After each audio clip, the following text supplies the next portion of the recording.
Donc, au jour d'aujourd'hui, je veux savoir de quoi est mort mon mari et de savoir de pourquoi est-ce que la situation, soi-disant, s'est dégradée. Personne ne m'a appelé, personne ne m'a prévenu. Vous avez fait du corps de mon mari ce que vous voulez. Je veux les affaires de mon mari, surtout son portable, en urgence. Sinon, j'appelle BFM. Et quand ils ont entendu que j'appelle BFM, qu'est-ce qu'ils ont fait? Ben, tout de suite, je suis rentrée chez moi, juste le temps d'ouvrir la porte, l'hôpital me rappelle. Madame Ekoutou, la directrice, la cadre du service et le REA veulent vous parler. Est-ce que vous pouvez revenir? Je dis, mais vous me prenez pour qui là? Vous avez tué mon mari, vous avez pris les organes, vous avez tout pris ce que vous avez besoin, vous l'avez tué, et là vous avez mis ça sur le dos de Covid-19, et je peux pas voir mon mari, je peux pas avoir ses affaires. Il ne va pas se passer comme ça. Je suis retournée à l'hôpital, et en retournant, je suis partie avec ma petite sœur et mon oncle. Comme mon oncle était en costume cravate, ils ont eu peur, ils ont cru que c'était un huissier de justice. Déjà, ils arrivent, on nous reçoit dans le hall. Oui, mais madame Ekoutou, vous pouvez comprendre et tout. Alors, les personnes qui m'ont convoqué, à savoir la directrice, la cadre et machin, je n'ai vu personne. On m'a envoyé une psychologue qui ressemble à une anorexique. Oui, madame, je dis, madame, excusez-moi, vous êtes qui? Je suis la psychologue, je dis, déjà, je suis pas folle. Je veux voir mon mari et ses affaires, c'est tout. Le reste, j'en ai rien à foutre. Allez chercher même le président de la République si vous voulez. Les personnes qui m'ont convoqué, je vais les voir. On m'a dit la directrice de l'hôpital, le réanimateur et machin. Vous êtes psychologue. Est-ce que j'ai commandé une psychologue? Je suis pas malade. Je suis en bonne santé, je suis en formation, j'ai toutes mes facultés, je sais de quoi on parle, je sais écrire le français, j'ai quand même un bac. C'est pas vous qui allez me dire ce que je dois faire. Je veux voir mon mari et pas quelqu'un d'autre. Alors vous arrangez, vous faites comme vous voulez, mais je veux voir mon mari entier sur un lit pour que je puisse le reconnaître avec tous ses organes, comme je vous l'ai donné. Il devait sortir la semaine d'après. Je ne sais pas pourquoi il est à la morgue. Son cœur a palpité, c'est vrai. Vous avez tout fait ce qui était à votre niveau, mais comme vous êtes les décideurs, vous décidez pour les familles, vous décidez pour les parents, vous décidez pour tout le monde. Parce qu'il est noyé la personne, on a décidé de le mettre à la morgue. Je vais le sortir de cette morgue et le voir. Non, madame, vous comprenez pas et tout, je suis psychologue, machin, on va vous accompagner dans le processus du deuil, vous pouvez pas voir votre mari, machin. Je dis, écoutez-moi, madame, avant que je m'énerve, vous dégagez. Elle me dit, non, je vais aller, bon, on va vous chercher un médecin qui va vous calmer, parce que je dis, mais je ne comprends pas. On m'a fait appeler en me disant que le réanimateur arrive. Il veut vous voir, la cadre du service et machin. Je n'ai vu aucun des trois. J'ai vu la psychologue, un médecin. Est-ce que j'ai vu la psychologue, un médecin et tout. Après, ils me disent, oui, mais on peut aller vous faire une photo de votre mari et vous montrer. J'ai dit, pardon? Je vous ai envoyé mon mari à l'hôpital. Je vais le voir sur photo pour me montrer sur un lit à la morgue. Dans un tiroir, en photo. Mais de qui se moque-t-on? Quel est le français qu'on a montré, qu'on a envoyé une photo à sa famille en disant que votre parent est mort, voilà sa photo. On ne peut pas vous montrer le corps. Je veux voir mon mari. Quelle que soit la maladie qu'il a, je vais mourir de cette maladie. On n'est que deux, on est des jumeaux. Je veux voir ce qui se passe en France aujourd'hui. Alors, ils ont essayé de me calmer. J'ai dit non, je ne me calme pas. Je veux voir mon mari. Moi, je m'en fous du reste. Qu'il ait quoi que maladie, aujourd'hui, on va partir tous les deux. Donc, à force de nous malmener, ma petite soeur leur demande, mais je ne comprends pas. Vous dites qu'il avait la crise cardiaque, mais ça, la crise cardiaque, oui. Le cœur s'emballait, ça a commencé quand? Oui, ça commence, ça s'arrête et machin. Mais pourquoi, quand ça s'est arrêté la première fois, vous n'avez pas appelé son épouse? Oui, mais madame, on n'a pas que ça à faire, on avait beaucoup de patients qui... Ok, très bien. Mais quand il est décédé, pourquoi vous n'avez pas appelé son épouse? Oui, mais madame, parce qu'elle était seule et tout. Mais donc, ça veut dire que cette femme-là, elle n'a personne en France qui peut venir l'assister pendant que vous êtes en train de tuer son mari? Alors, ils ont décidé, comme je sais très bien ce qu'ils ont fait, puisque mon mari, c'était un vaillant, un footballeur, il n'avait aucune pathologie sur lui, ils ont pris ce qui était nécessaire pour lui et ils l'ont tué. Au jour d'aujourd'hui, je vous confirme qu'ils ont tué mon mari parce que le REA m'a dit, votre mari est mort à 3 h du matin, voilà un certificat de décès en France qui n'a ni la cause de décès et 2 h 30 du matin. Vous avez déjà vu ça où? C'est moi qui exige à l'hôpital de me mettre un cachet. J'ai un certificat de décès. J'ai un certificat de décès avec une signature de médecin sans cachet, sans cause de décès. Alors, je veux bien savoir, vous tous. Et c'est marqué dessus, ok pour don d'organes. Alors, même quand on donne des organes, la moindre des choses, c'est de demander à la famille.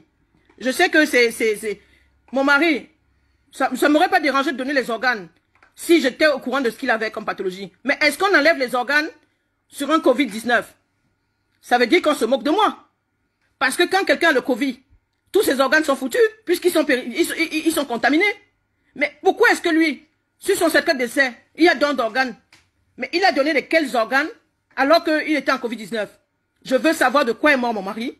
Je veux voir mon mari en entier, Covid ou pas Covid, j'en ai rien à foutre. Je vais dans le même cercueil que lui, contaminé ou pas, j'en ai ras le cul.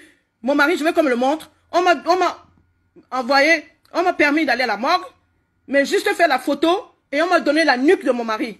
Alors, si on vous permet de rentrer dans une chambre mortuaire, c'est pour voir, pour faire une reconnaissance de décédé. Mon mari, je vais faire sa reconnaissance, je ne le reconnais même pas, puisque je n'ai que la nuque. La cadre se met en face, moi l'épouse, on me donne la tête, le gars emballé dans les draps blancs, quelqu'un qui meurt de Covid en France, est dans les draps, il fait quoi dans les draps? Pendant que les autres, les malades sont dans les housses. Mais de qui se moque-t-on? Et quelqu'un qui a une crise cardiaque, il est sur le ventre. Mais il est sur le ventre pourquoi? S'il a une crise cardiaque. Ils l'ont réanimé. Ils ont fait tout ce qui était à leur pouvoir. Il est sur le ventre. Je veux savoir pourquoi il est sur le ventre. Je veux avoir les 2 reins de mon mari entier. Je veux avoir tous ses organes entiers. Je veux qu'on me donne mon mari avec Covid ou sans Covid. On m'a donné le numéro des pompes funèbres qui ne répondent pas. Ça veut dire quoi? Ça veut dire que non seulement mon mari, je n'ai vu que son visage. Ils veulent l'incinérer sans que j'assiste.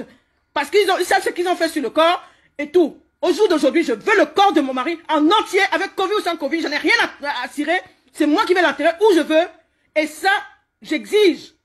Et après mon direct, je vais appeler au ministère de la Santé. Je vais appeler la présidence aujourd'hui. Je veux le corps de mon mari. Il ne sera pas incinéré en France. Il sera incinéré au Cameroun.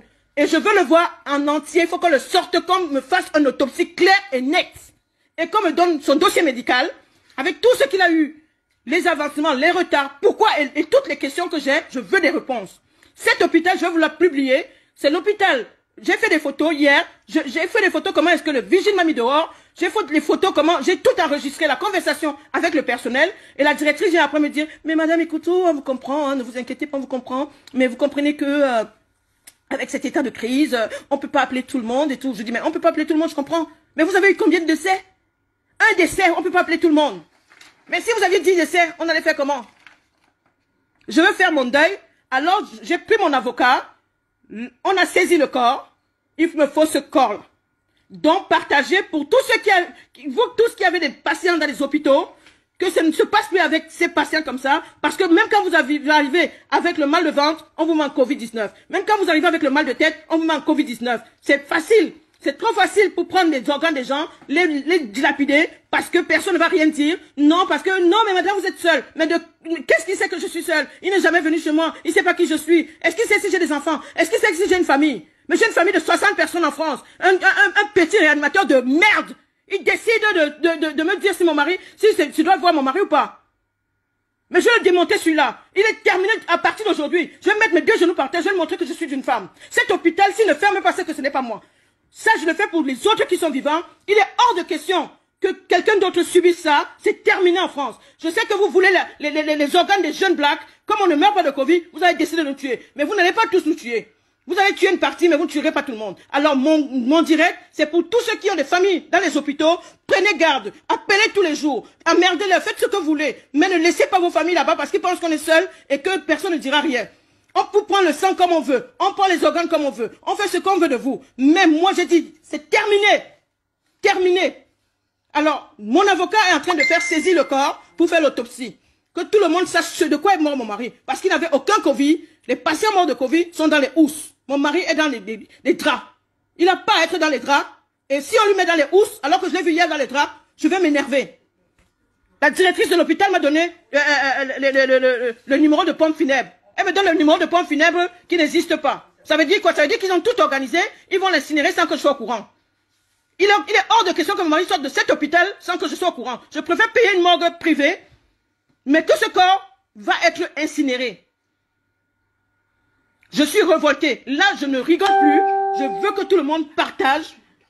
Je n'adhère pas à ça. Alors, je suis désolée. Je fais partie du corps médical. J'ai honte. Parce que moi, mes collègues, j'ai laissé un service où les gens prennent soin des autres. On est une famille. On accompagne les patients. Tout le monde me connaît dans le corps médical. On sait qui je suis. Quand je prends un patient, je l'accompagne jusqu'au dernier jour. Et quand la famille vient, on l'accompagne dans le processus de deuil. On a des psychologues dans notre hôpital. On a tout.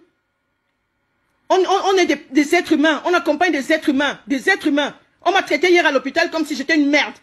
Le vigile me dit, madame, vous ne pouvez pas rentrer, il y a le Covid-19. Je sais que j'ai le Covid-19. Je le fabrique, je le vends. Mais moi, ce que je ne... si vous n'avez pas pris mon mari, s'il n'était pas décédé, je ne serais pas venu là. Si le réa m'avait appelé à 2 h du matin me disant, madame, votre mari est malade, je crois que j'aurais trouvé, ne serait-ce que... Alors, arrêtez de m'appeler pendant que je parle. C'est dur à la fin. Alors, donc, je suis en train d'interpeller tout le monde. Vous tous qui avez des parents à l'hôpital, ne les laissez pas seuls. Appelez, emmerdez, sachez ce qui se passe. Parce que c'est trop facile. Il y a des hôpitaux où le personnel conscient appelle les patients. J'ai une amie, son mari à l'hôpital. C'est le médecin qui appelle tous les jours pour savoir comment va la femme. Ne vous inquiétez pas, votre mari va ceci, votre mari ça va cela. Alors moi, j'ai eu la malchance d'avoir un réanimateur qui lui, comme il prend les décisions, parce que la petite africaine, elle a personne, de toute façon elle vient du Mali ou du Sénégal, elle comprend rien du tout. Non mais de quoi je me mêle quoi? Mon mari meurt à 2h30, on m'appelle à 8h. À 8h? Mais pourquoi ils m'ont appelé? Ils n'avaient qu'à finir avec ce qu'ils... On mange pas les corps ici en France. Ils avaient qu'à faire des sushis avec. Donc, à l'heure où je vous parle, le corps est saisi. Il ne sera pas, avec Covid ou sans Covid, il ne sera pas incinéré ces jours-ci jusqu'à ce qu'on fasse l'autopsie. Donc, prenez garde. Avisez vos familles. Ne laissez personne décider à votre place de votre devenir. J'ai envie de faire mon deuil. Et j'ai décidé de publier cette vidéo parce que c'est pas un petit médecin ou un petit réanimateur de petits hôpitaux de merde qui va décider de la vie de mon mari. Il a pris mon mari, mais il ne m'aura pas. Et je vais le suivre jusqu'à ce que son métier finisse au risque de ma vie. Tant que je ne sais pas de quoi est mort mon mari, ils n'auront pas la paix. J'ai dit à mon avocat, je ne veux pas d'argent, je ne veux rien, je veux juste la vérité. Et ce réa, je veux sa tête. Je veux sa tête parce qu'il s'est amusé avec la mienne. Là, mon mari à la morgue tout seul. Quelqu'un qui n'a jamais eu mal de tête, il n'a jamais rien eu. Il est tout seul à l'hôpital, dans une chambre froide. Emballé de drap blanc, soi-disant Covid. Alors si, pour tous ceux qui publient et tout, qui sont dans des hôpitaux, il y a des aides-soignantes, il y a des médecins, il y a des infirmières. J'ai des amis partout. Vous voyez comment on emballe les corps de Covid. Le mien est dans un drap et je ne peux même pas. On me dit ne touchez pas madame, ne touchez pas madame. Mais laissez-moi au moins faire mon deuil, merde. On m'interdit de voir mon mari vivant, on m'interdit de le voir mort. C'est quoi ce délire? Eux-mêmes ne sont pas protégés. Ça veut dire que ce n'est pas un malade de Covid. Mais qu'est-ce qui se passe? Je veux faire mon deuil. Je veux savoir de quoi est mort mon mari. Je veux qu'on me dise, viens, va là ton mari, qu'on me remette tout. Qu'est-ce qui se passe? Il a fait quoi? Mon mari ne savait même pas s'énerver contre quelqu'un. Hein? Aujourd'hui, je suis toute seule. Non, je ne suis pas seule. J'ai une grande famille. Et comme ils pensent que je suis démunie, parce que je n'ai pas le moyen, c'est pas que j'ai pas de moyens. J'ai autant de personnes qui sont capables. J'ai des avocats, j'ai des juges, j'ai tout. Qui sont capables de tenir tête aussi. Donc c'est pour vous autres. Le mien est déjà à la morgue. C'est pour vous. Ne laissez pas quelqu'un décider à votre place. Et c'est terminé, terminé, terminé. On a trop décidé à notre place, maintenant c'est fini. Le mien à la morgue, il ne se verra plus, mais prenez garde, appelez vos familles, demandez, imposez, suppliez-leur, comme vous dites ce qui se passe. Qu'on ne mette pas tout le monde sur le Covid. Et je vais mettre l'hôpital sur Facebook. Et je vais mettre toutes les conversations, pour que vous puissiez voir ce qui se passe. C'est l'hôpital Paul Desgines, à Champigny. Toutes les personnes que j'ai rencontrées hier, dans cet hôpital, m'ont dit, oh ma pauvre chérie, si tu nous avais dit que ton mari était là, on t'aurait dit de l'enlever. C'est pas un hôpital. Même le scandale des aspirateurs, des aspirations, vous avez vu ça à la télé tous. Ben, c'est dans cet hôpital de merde. Moi, croyant que c'était un hôpital privé, je leur ai vendu mon mari en gros. Je me suis dit non, je travaille à l'hôpital public, il y a trop de Covid, si on mélange les patients, il va sortir avec un Covid. Moi, j'ai pris mon mari, je suis allé leur donner là-bas tranquillement. Ils avaient quelqu'un en attente de rein, ben, ils ont pris ce qu'il fallait. Ils ont pris ce qu'il fallait. Parce que je n'ai pas pu voir mon mari, je ne sais pas de quoi il est mort. On me dit crise cardiaque sur le certificat de décès. J'ai fait les certificats de décès autant dans ma vie. J'ai fait la réa, j'ai fait la diabéto, j'ai fait l'onco, où les gens meurent tous les jours. Le certificat de décès a toujours une cause de décès. Dans celle de mon mari, un petit blédard de quartier là, un petit noir là qui ne vaut rien du tout, sa vie ne vaut même pas 10 balles. Ben, le certificat de décès n'a même pas de quoi il est mort. Mais il est mort de quoi celui-là? Mais non, il est mort à 2h30, bah, on a appelé sa femme à 8h, c'est pas grave. Bah, il a la morgue, on va l'enterrer, on va l'incinérer. On lui a donné un faux numéro, c'est pas grave. Comme ça, on va lui dire qu'on l'a appelé plusieurs fois, il n'a pas répondu. On était obligé d'enterrer son mari parce qu'il était en Covid. Mais de quoi se moque-t-on? Ben, de qui se moque-t-on? L'avocat a saisi. J'ai porté plainte. L'avocat a saisi l'hôpital. Le corps ne peut être incinéré, que ce soit Covid ou pas Covid, il ne sera pas incinéré. Il faut qu'on fasse l'autopsie. Mais je vais vous l'amener, Soraya. Je l'aurai, lui, je l'aurai. D'ici demain, il va me dire 6 mois. Rose Ninga, épouse Ekoutou. Mon mari à la morgue, lui, il est dehors. Comme il s'est amusé, parce que je n'avais personne, je vais lui montrer que j'ai quelqu'un. Il va démissionner de son poste lui-même. S'il ne démissionne pas de son poste, c'est que je ne suis pas la fille de Dieu Tout-Puissant. Je vais lui montrer que les gars noirs et noirs. Vous ne décidez pas à la place des noirs. Vous êtes qui? Vous êtes qui? Comme maintenant, tout le monde peut se permettre de prendre les décisions. Même les décisions de la vie. Qui s'est donné de la vie là dehors? J'applaudis tous les soirs sur mon balcon. Mais j'applaudis quoi? Mais j'applaudis les vrais soignants. Ceux qui sont dévoués. Mais pas les inhumains. On parle de la médecine américaine. Aux États-Unis, on ne tue pas les gens pour avoir des organes. Quelqu'un doit être conscient pour donner ses organes. Hein? Quelqu'un doit être conscient pour donner ses organes. Parce que la première case qu'ils ont bien vue, c'est qu'il acceptait de donner ses organes. Mais quelqu'un qui a le Covid-19, mais on fait quoi avec ses organes, au fait? Non, mais je rêve. Dans cet hôpital-là, je vais vous mettre ça. C'est l'hôpital privé de Champigny, Paul Desgines. À la base, c'est un hôpital qui soigne les mains. Je ne sais pas comment ça s'est passé pour que mon mari, avec sa fièvre, qui se retrouve là-bas. Non, mais je rêve. Mais non, madame, je ne pouvais pas vous appeler à 3 h du matin parce que j'ai estimé que de toute façon, ça n'allait rien changer. Ah bon? Ça n'allait rien changer. Mais maintenant, je ne peux pas voir mon mari. Au moins, je l'aurais tourné, je l'aurais regardé, j'aurais vu ce qui se passait. Quelqu'un qui est mort de crise cardiaque. Il est sur le ventre. Mais de qui se moque-t-on? Quand on est en crise, on n'est pas assis, on n'a pas les mains sur la poitrine. C'est terminé, ça. C'est terminé, terminé. Appelez vos familles. Suivez-les.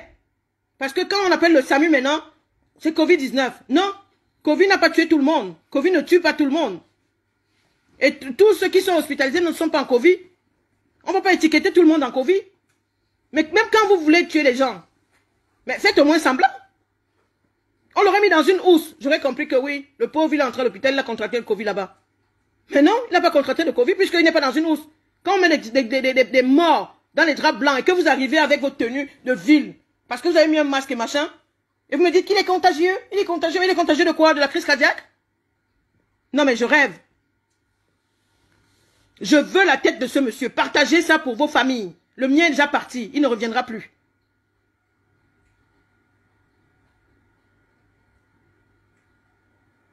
Ça fait 2 semaines que je ne dors pas.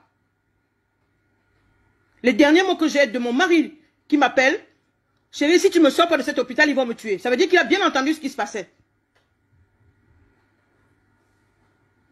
Il a bien entendu. Pourquoi est-ce que quand l'infirmier qui a dû en prendre mon mari me dit, ils vont me tuer. Pourquoi on l'a intubé après?